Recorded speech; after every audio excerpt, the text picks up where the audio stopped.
నమస్తే welcome to V3 news లక్ష్యం సమాజహితం గతంలో జరిగిన ఎలక్షన్స్ తీసుకుంటే గోషామాల్ని ఎట్టి పరిస్థితుల్లో టిఆర్ఎస్ వశం చేసుకోవాలని గట్టి ప్రయత్నం చేసింది కానీ అందుకు భిన్నంగా ఆ ఎమ్మెల్యేనే గెలిచారు అనూహ్యంగా కార్పొరేటర్లు కూడా బీజేపీ వాళ్ళే ఎక్కువ మంది గెలిచారు సో ఇప్పుడు గవర్నమెంట్ టిఆర్ఎస్ ఉంది కానీ ఇక్కడ ఎమ్మెల్యే బీజేపీ కార్పొరేటర్లు కూడా బీజేపీ వాళ్ళే సో డెవలప్మెంట్ విషయంలో ఏరియా ఎలా ఉంది ఇప్పుడు ఇక్కడ బీజేపీకి ఎంఐఎం అంటే ఉప్పు నిప్పులా ఉంటుంది సో ఇక్కడ పరిస్థితులు ఎలా ఉన్నాయి గోషామాల నియోజకవర్గం జాంబాగ్ డివిజన్ కార్పొరేటర్ రాకేష్ జైస్వాల్ గారు ప్రస్తుతం మనతో ఉన్నారు వారిని అడిగి మరిన్ని విషయాలు తెలుసుకుందాం వారితో మీ ప్రవళిక నమస్కారం సార్ నమస్కారం మేడం ఎలా ఉన్నారు బాగున్నా మేడం ఇప్పుడు ఈ గోషామాల్ నియోజకవర్గం మీ ఎమ్మెల్యే అమర్నాథ్ యాత్రలో ఉన్నట్టు తెలిసింది సో ఆయన సేఫ్ గానే ఉన్నట్టు తెలిసింది అందుకు గాను మీరు గోమాత పూజలు కూడా చేశారు నిజమేనా నిజమే మేడం ఇప్పుడు మీరు ఓన్లీ మీ ఎమ్మెల్యే కోసమే చేస్తారా అక్కడ ఉన్న వాళ్ళందరి కోసం పూజలు చేస్తారా అంటే మా పార్టీ భారతీయ జనతా పార్టీ అంటే అందరికీ సరిగ్గా అనుకుంటారు ఒక ఫ్యామిలీగా అనుకుంటారు అందరి గురించి చేసిన ఎస్పెషల్లీ మా ఎమ్మెల్యే గారిని చేసిన నిన్న మా ఎమ్మెల్యే గారు ఇట్లా సోషల్ మీడియా వార్త వచ్చింది ఇట్లా అమర్నాథ్ యాత్ర చేసే వస్తప్పుడు కొద్ది సమయం ముంగటనే ఇట్లా ఈ ఫ్లడ్స్ వచ్చి మౌంటైన్స్ ఇట్లా అయినట్టు అనిపించింది ఆయన సేఫ్ వచ్చినందుకు చాలా సంతోషం అనిపించింది నాకు దాని గురించి అలానే గౌశాలలో ఇమ్లిమన్ గౌశాలలో గౌమాత పూజ చేసిన ఎందుకంటే లక్షల గౌమాతగా ఆయన రక్షించిండు ఆ గౌమాత ఆమె రక్షణ చేసినందుకనే నేను పూజ చేయించిన నేను దేవునితో కూడా అందరూ మంచిగా ఉండాలని అసలు గోమాత అంటేనే హిందూకి దేవత అని భావిస్తారు కదా సో ఎలా గౌమాతకు అందరి గురించి పూజ చేసిన మేడం ఎంతమంది అమర్నాథ్ యాత్ర అందరూ సురక్షితంగా రావాలి అందరికీ మంచిగా దర్శనం కావాలని నేను అడ్డా మొక్కిన అట్లా ప్రస్తుతం బోనాల వాతావరణం ఉంది సో ఇక్కడ టెంపుల్స్ అన్ని డెవలప్ చేయాలని టీఆర్ఎస్ పార్టీ ఇన్ఛార్జిగా తలసాని శ్రీనివాస్ యాదవ్ని కూడా నియమించి నిధులు ఇస్తున్నట్లు అన్ని డివిజన్స్ లో అన్ని ఏరియాస్ లో మీటింగ్లు పెడుతున్నారు ఈ ఏరియాలో కూడా మీటింగ్ ఏర్పాటు చేసినట్టు తెలిసింది మరి ఆ మీటింగ్ కి మిమ్మల్ని పిలిచారా నాకు పిలవలేదు మేడం నాకు మీటింగ్ అనేది నాకు పేపర్లో చూసినా కానీ నా పర్సనల్ నాకు ఎవరు ఫోన్ చేసి పిలవలేదు నాకు టీఆర్ఎస్ గవర్నమెంట్ ఇక్కడ ప్రోటోకాల్ పాటించట్లేరా మీరు ఒక కార్పొరేటర్ కదా ఇక్కడ ప్రజలతో ఎన్నుకోబడిన కార్పొరేటర్ మరి మిమ్మల్ని ఎందుకు పిలవలేదు ప్రోటోకాల్ పాటిస్తలేరు మ్యాక్సిమం వాళ్ళు ప్రోటోకాల్ పాటిస్తలేరు వాళ్ళు ఇప్పుడు మిమ్మల్ని ఇక్కడ మీటింగ్ జరిగినప్పుడు మిమ్మల్ని ఇన్వైట్ చేయలేదు ఈ విషయాన్ని మీరు కమిషనర్ దృష్టికి తీసుకెళ్లారా ఈ విషయం గురించి ఎలా గలం విప్పుతున్నారు గతంలో మేడము చాలాసార్లు మా కార్పొరేటర్లు కూడా చాలా పెద్ద గొడవైంది 2 జాగాల కొట్టుకూరు చేసారు వాళ్ళ పిలువలు అంటే ఎవరేం పట్టించుకుంటే లేదు ఎందుకంటే ఓన్లీ ఎంఐఎం టీఆర్ఎస్ ఇది మా కౌన్సిల్ నడిపిస్తుంది వాళ్ళకు బీజేపీ అంటే చాలా చిన్న చూపు చూస్తారు వాళ్ళు ఇక్కడ బోనాలు అంటేనే చాలా అంగరంగ వైభవంగా జరుపుతారు మరి ఇక్కడ బోనాలు జరిగినప్పుడు మీరు ఎలాంటి జాగ్రత్తలు తీసుకుంటున్నారు ఎలాంటి సౌకర్యాలు కల్పిస్తుంటారు ఇప్పుడు బోనాలు చాలా మంచిగానే చేస్తాం మేడం మేము దీనికి ముందు లాస్ట్ ఇయర్ అయితే మనకు కోవిడ్లో మేము చేయలే ఈసారి మంచిగా చేస్తాము మార్నింగ్ 6 o'clock నుంచే మహాకాళీ జాతర ఇప్పుడు మా జాంబాగ్ విలేజ్లో చాలా గుడులు ఉన్నాయి అన్ని గుడులు చూసుకుంటాము మా ఒక టీం జాంబాగ్ టీం అంతా కార్యకర్తలు అంతా వాడినే ఉంటాము ఎటువంటి ప్రాబ్లం లేకుంటే పోలీసులు సహకారం చేస్తారు కొన్ని డాక్టర్స్ కూడా మాత్రం వచ్చి ఇంట్లో కూర్చోబెడతాం వాళ్ళకి ఏమైనా అయితే రెడీ ఉంటాం మేము మేడం ఇప్పుడు ఈ జాంబాగ్ డివిజన్ తీసుకుంటే ఓల్డ్ సిటీకి ఆనుకొనే ఉంది ఇప్పుడు ఇక్కడ సమస్యలు కూడా డంపింగ్ యార్డ్ డ్రైనేజీ సమస్యలు మంచినీటి సమస్యలు కూడా ఎక్కువనే ఉన్నాయి మీరు ఇక్కడ కార్పొరేటర్ అయ్యి 1 year పూర్తిగా వస్తుంది మరి మీరు కార్పొరేటర్ అయ్యాక ఇక్కడ ఎంత మేరకు ఈ సమస్యలను పరిష్కరించారు ఇప్పుడు మేడం ఇది మాది దాదాపు 20 years ఏమేం రూల్ చేసింది ఎటువంటి డెవలప్మెంట్ చేయలే నా ప్రయత్నం నేను చేస్తున్నా డెవలప్ చేయడానికే దాదాపు ఒక 8-10 రోడ్డు ఇప్పటిదాకా వేయించిన ఇక దాని తర్వాత మాది స్పోర్ట్ కాంప్లెక్స్ ఉండే ఒకటి హిందీ నగర్లో అది దాదాపు కాంగ్రెస్ నుంచి ఓపెన్ కాలే దానికి ఎన్నో మా ఎమ్మెల్యే గారు నేను కలిసి రిప్రజెంట్ చేసి అది ఓపెనింగ్ చేయించినాం అది ఒక పెద్ద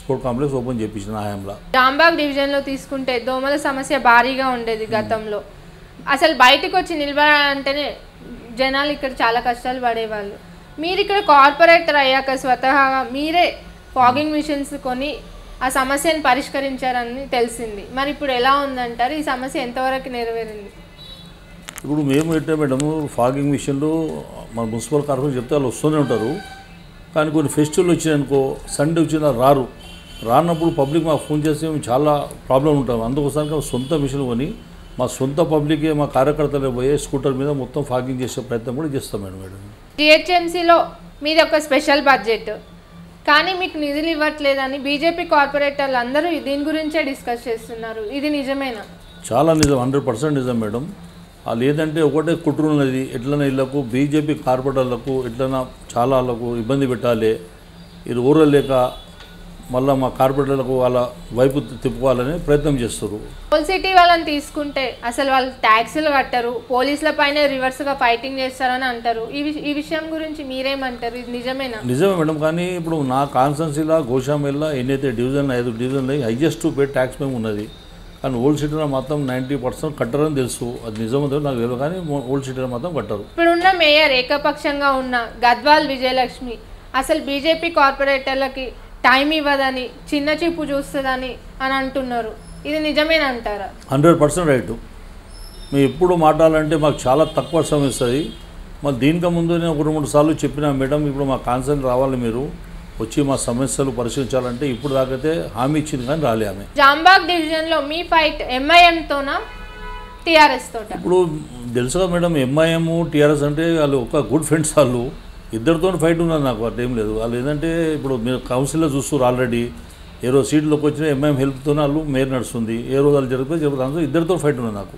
మతము కులం పేరుతో ఈ రంగులను రుద్ది ప్రజల్లో అటు బీజేపీ ఇటు ఎంఐఎం ఓట్లు చీల్చారని చూస్తున్నారని కాంగ్రెస్ వాదిస్తుంది. మరి దీనికి మీరేమంటారు? కాంగ్రెస్ చరిత్రలో పోతే మొత్తం మనం తెలుసుంటుంది మేడం, ఎవరు సెక్యులర్ ఎవరు కారు ఎవరు మతం ఉన్న వాళ్ళకి మొత్తం తెలుసు. మనకు చెప్పే అవసరం లేదు. మన వాళ్ళు ఎన్ని సంవత్సరాలు ఒకటే కాస్ట్కు బ్యాగ్ పెట్టి వాళ్ళు రాజకీయం నడిపించారు. వాళ్ళు మళ్ళీ ఈ మధ్య బీజేపీ వచ్చినాక వాళ్ళు టెంపుల్ వాళ్ళ గుడికి వాళ్ళ ఇవాళ పోతున్నారు. వాళ్ళు దీనికి ముందు ఎప్పుడు పోలే. వాళ్ళు ఇక్కడ వైద్య సదుపాయాలు ప్రజలకు అందుబాటులో ఉన్నాయా? అసలు బస్తీ దవాఖానా ఉందంటారు ఇక్కడ? బస్తీ టౌన్లో జాంబాగిరిలో ఒకటే ఉన్నది, హిందీనగర్లో. ఇక మ్యాక్సిమం అది నడుస్తుంటుంది. మళ్ళీ వాళ్ళలో కూడా కొన్ని సమస్యలు నేనే సాల్వ్ చేసిన. నేను ఎలక్షన్ తర్వాత వాళ్ళు వచ్చారు, సార్ మా తన ఫ్యాన్స్లు లైట్లు అంతా పాత ఉంటే మొత్తం నా సొంత పైసలతో చేసి వాళ్ళకి ఇప్పించిన. వాళ్ళు చాలా సంతోషంగా ఉన్నారు.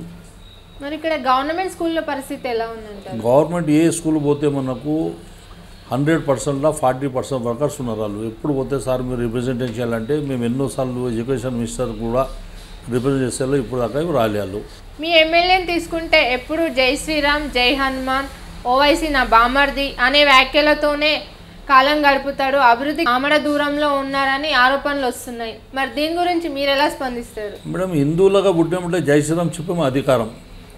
వాళ్ళ లెక్క మేము కేసీఆర్ లెక్క కేటీఆర్ లెక్క ఇక్కడ మన సభలో పోతే టోపీలు పెట్టుకుని అట్లా తిరగం కదా మేడం. మేము హిందూ చెప్తాం, అందుసానికి హిందీలో చెప్తాం, గౌరవ హిందూ అని చెప్తుంటాం మేము. మీ డివిజన్లో తీసుకుంటే ఇప్పుడు టీఆర్ఎస్ గవర్నమెంట్ షాదీ ముబారక్, కళ్యాణ లక్ష్మి, వితంతు పింఛన్, వృద్ధాప్య పింఛన్ అని ఈ పింఛన్లు ఇస్తుంది.